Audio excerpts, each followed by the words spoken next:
This is the Everything History podcast with episode 60, The Ascendancy of the Athenian Empire, Pentekontaetia, Part 1, 479 to 460 BCE. That word that probably caught you off guard was Pentekontaetia, which means 50-year period, and originates directly from the historian Thucydides. If you would like to look for yourself, look to Thucydides' History of the Peloponnesian War, Book 1, Chapter 118, Line 2, or thereabouts. The Greek, mid-sentence, so if you know Greek, it's not really going to make much sense, but Thucydides wrote, quote, Egeneto in etesi Pentekonta malista, rather literally meaning, it happened across a 50-year period. And what Thucydides meant was that in that 50-year period, Athens rose to great power, and this rise in Athenian power happened perhaps prematurely. Whatever I mean by that, I realize that's kind of ambiguous. But this rise in power was a primary factor and cause of the Peloponnesian War between Athens and Sparta and their allies. I discharged my last duty as king and emperor. This is Everything History. Everything you hold worthwhile is at stake. We meant more to kids than Jesus did, or religion at that time. I consider myself the luckiest man on the face of the earth. To add on to the statement I just made, or to clarify, that is more correct, for quite a long time, one of the determined and now assumed causes of the Peloponnesian War was the rise of Athenian power and the threat it posed to the already established power, the Spartans. This is often a reason given because Thucydides himself said as much. In fact, it was one of his larger arguments. In Book 1, Chapter 88, Thucydides wrote, quote, The Spartans voted that the treaty had been broken, and that war must be declared not so much because they are persuaded by the arguments of their allies, as because they feared the growth of the power of the Athenians, seeing that most of Hellas was already subjected to them. End quote. Now, what Thucydides was describing there was a political and state situation that is now referred to as Thucydides' trap by some political scientists and historians. The crux of Thucydides' trap is that if a new state power rivals an already established power, there will be conflict to follow. It's not always right, but it is always a source or cause of stress and tension, even if war is avoided in instances of the Thucydides' trap. But leaving political theories aside, was Thucydides actually right? Scholars will forever argue about this, but sadly, it is an unanswerable question. In my opinion, it is too broad an explanation. It was the specific crises and how negotiations were handled that caused the actual war. But yes, there never would have been the Great Peloponnesian War without the rise in power by the Athenian Empire. But does that really matter? I'm inclined to say no, because it is, again, too broad. It took 1,000 small decisions and natural flows of power to give Athens its empire. But it took one debate between the Corcyraeans and Corinthians at Athens to truly cause the Peloponnesian War. You see what I mean? It's all very complicated. And I'll get to the Corcyraeans and Corinthians in about 2 or 3 episodes' time. Now, I do not want to plague you with confusion by jumping around too much, so this episode covers one stage of the Pentekontaetia, the stage from 479 BCE to 460 BCE. It is in that era that Athens rose to its greatest height, and it has been much talked about. After I finish in 2 parts describing the Pentekontaetia, you will understand the perilous political situation Athens and Sparta were in just before 431 BCE. Now, the historian Thucydides was keenly aware of the importance of Athens' rise to power prior to the Great Peloponnesian War, so he actually gave quite a lengthy digression to explain it, but he did so out of chronological order. His section on the 50-year interval of time went from chapters 89 to 117 of his first book.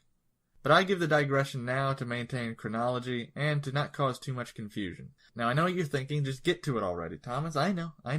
But one last piece of housekeeping you should know. Then I'll actually start the history.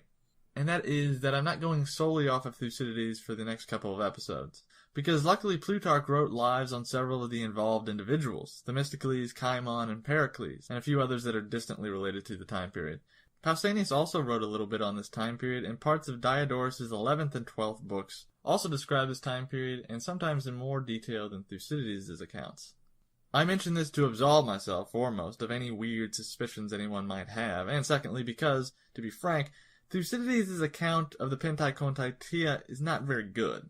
In my opinion, it contains glaring flaws, moments of strange Athenian bias, and he only wrote about 40 years of the period that he described as 50 years. I would actually go so far as to suspect Thucydides' account of the Pentekontaetia to be unrefined and not fully edited, if not unfinished entirely.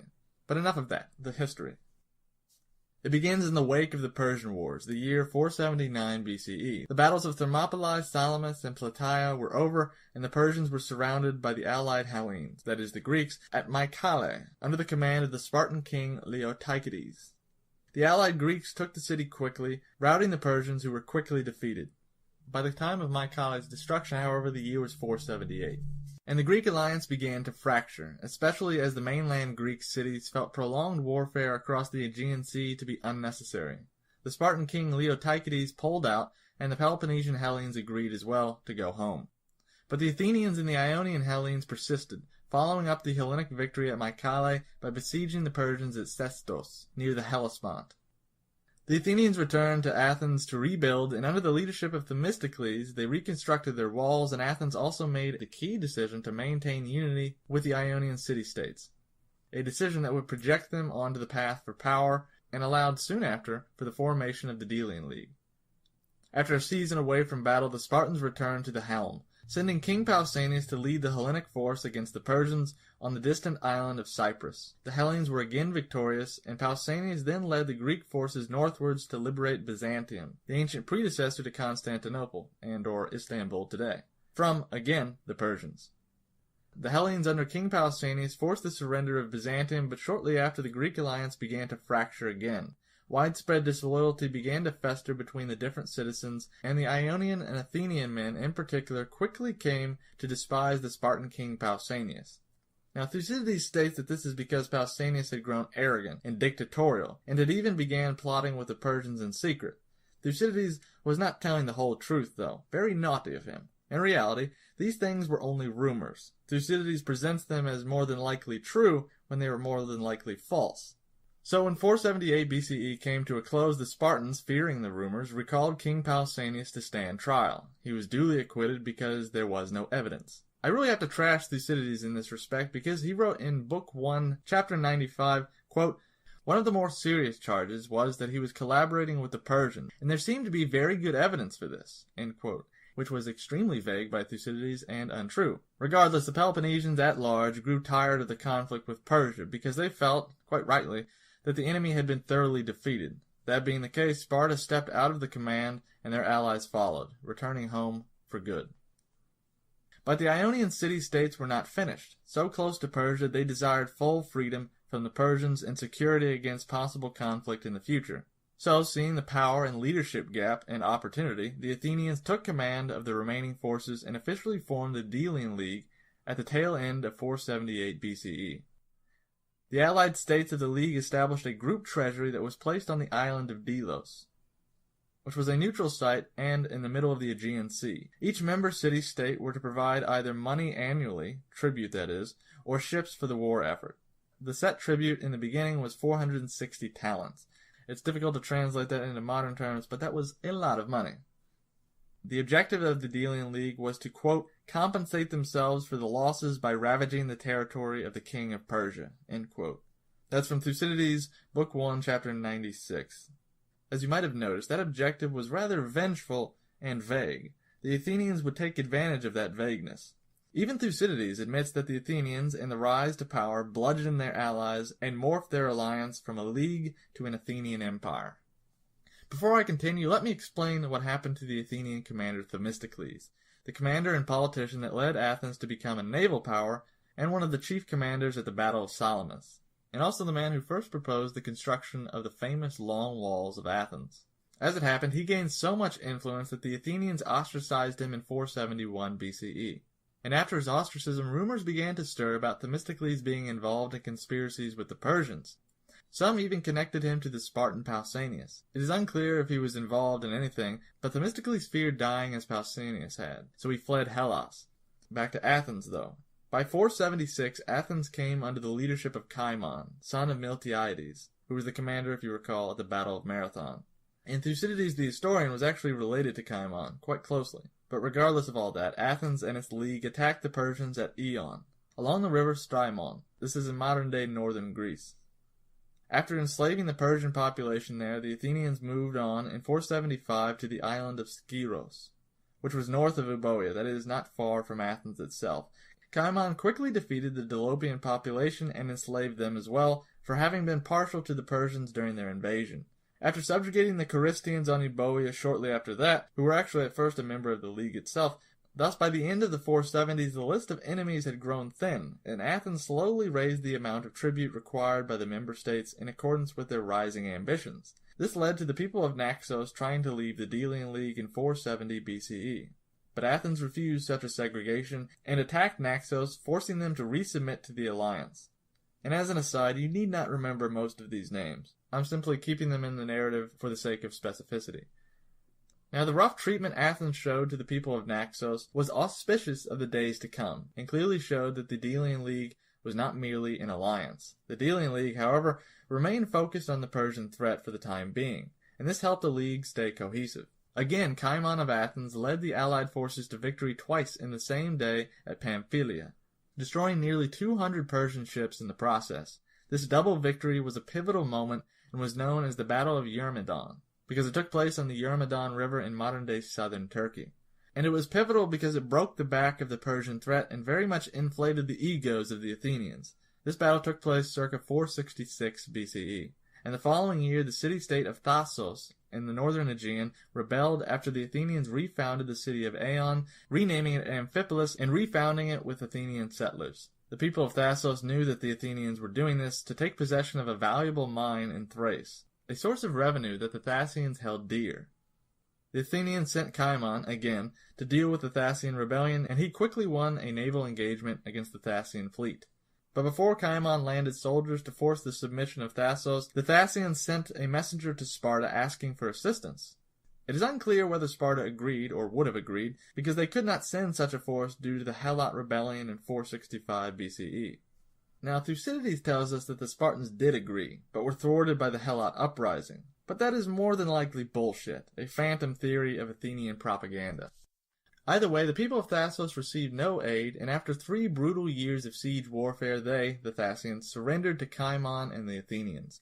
Thus, in 462 BCE, the Thasians were forced to pay a massive indemnity, give up the Thracian mines, destroy their walls, and turn their navy over to the Athenians. These demands were rather brutal and over the top by the Athenians, and quietly angered the other members of the Delian League, which was clearly an Athenian Empire by this time, that is, 462 BCE. As the Athenians returned, the Spartans were still dealing with the rebel Helots, which had become the largest such rebellion in Spartan history. So after 3 years of warfare, the Spartans appealed to their allies. They were even willing to accept the help of the Athenians. Cimon, son of Miltiades, the Athenian, was a staunch advocate of Sparta and convinced the Athenian people to send a relief force, against the arguments of Pericles and Ephialtes, who were rising quickly in Athenian politics. After Cimon took a force to assist the Spartans in siege operations, the enemies of Cimon began to plot against him when he was away. Rumors began to spread in Athens concerning Cimon and his loyalties, and Pericles was certainly an enemy of Cimon politically. He had even sued Cimon previously for bribery, but had lost the case. Pericles and Ephialtes also rallied the Athenian mobs against the common enemy, and since Persia wasn't a good straw man anymore, they chose Sparta as their political enemy. And sadly for Cimon and the Hellenic world to come, the events to follow played into this demagoguery by Pericles and Ephialtes. Because, as fate would have it, the Spartans dismissed Cimon and his Athenians after a series of blunders, but the Athenian population took this as a sign of bad blood and dishonor by the Spartans. Now clearly the Spartans were wary of the Athenian presence, but the raving nature of the Athenian demos knew no bounds, so what was rumor born in fear and anxiety became truth in Athens. So when Cimon returned to Athens, Pericles and Ephialtes had the backing of the people, and they moved openly against Cimon. They ran his name through the muck, accused him of adultery with his sister, of treachery with the Spartans and Persians, all sorts of libel. All with the goal of destroying Cimon's career, and it worked. Cimon essentially suffered political assassination in 461 BCE at the hands of Pericles and Ephialtes. Plutarch later wrote of Cimon, quote, "In all the qualities demanded by war, he was fully the equal of Themistocles and his father Miltiades," end quote. But being the greatest commander in Hellas meant little to the demes of Athens, for the Athenians were vain, fickle, and vindictive, so they ostracized Cimon for 10 years in 461 BCE. Now I do realize I'm going quite hard on the Athenians, I do realize that, but they deserve it, in my opinion, because they were far too aggressive, and their populist and democratic fervor led them headlong to their own destruction. The Athenians proved in less than 50 years why radical democracy was and is an unsustainable system. It goes back to the principle of moderation, of yin and yang, of the Tao, whatever you might want to call it. Now, my own opinion aside, after the Athenians exiled Cimon, they then arranged their foreign policy decisively against the Spartans. Under Pericles, Athens allied themselves in 461 with the Thessalians and Sparta's nemesis, Argos, another blatant aggressive foreign policy move by Athens. More still, after the Spartans defeated the Helot rebellion in late 461, the Lacedaemonians showed leniency, allowing the rebels to leave if they never set foot anywhere in the Peloponnese again. And the Athenians again provoked all of the Peloponnese by settling these exiles in their own territory. Soon after this, in early 460 BCE, the Athenians convinced Megara to abandon their alliance with Sparta and join the Athenian Empire. Megara resides about equidistant along the coast between Athens and Corinth. This move greatly angered the Corinthians and the other nearby city-states, while also disturbing the Spartans. The Athenians, expecting violence to follow as a result of their actions, installed their own soldiers in Megara. At the same time, the Athenians also began construction of their long walls. Each are about 6 kilometers in length, and they connected the main city walls of Athens to the walls of their port cities, Piraeus and Phalerum. There would eventually be 3 such long walls, and they allowed Athens constant access to the sea.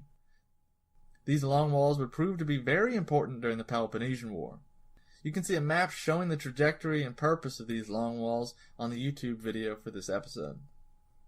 Now I'm going to end this episode there because it is in 460 BCE that Athens has reached its ascendancy, and also because in 460 the proverbial shit hits the fan in Greece. Because war breaks out between Corinth and Athens, Aegina and Athens, more of the Athenian Empire rebels, Sparta wars, sort of, with Athens, and all of this is poorly called by some as the First Peloponnesian War, from 460 to 445, by the way. But I believe that to be a rather terrible misnomer. So the next episode I will explain why the First Peloponnesian War from 460 to 445 didn't really exist as it's usually presented. And I will cover the very interesting but often overlooked Athenian-Egyptian expedition. All of this is to be explained in the second part of my narrative on the Pentekontaetia. Remember that you can subscribe to the podcast on iTunes and YouTube if you so choose, that is. And you can also contact me on the podcast's Facebook page or the email address everythinghistorypodcast@gmail.com. Thank you very much.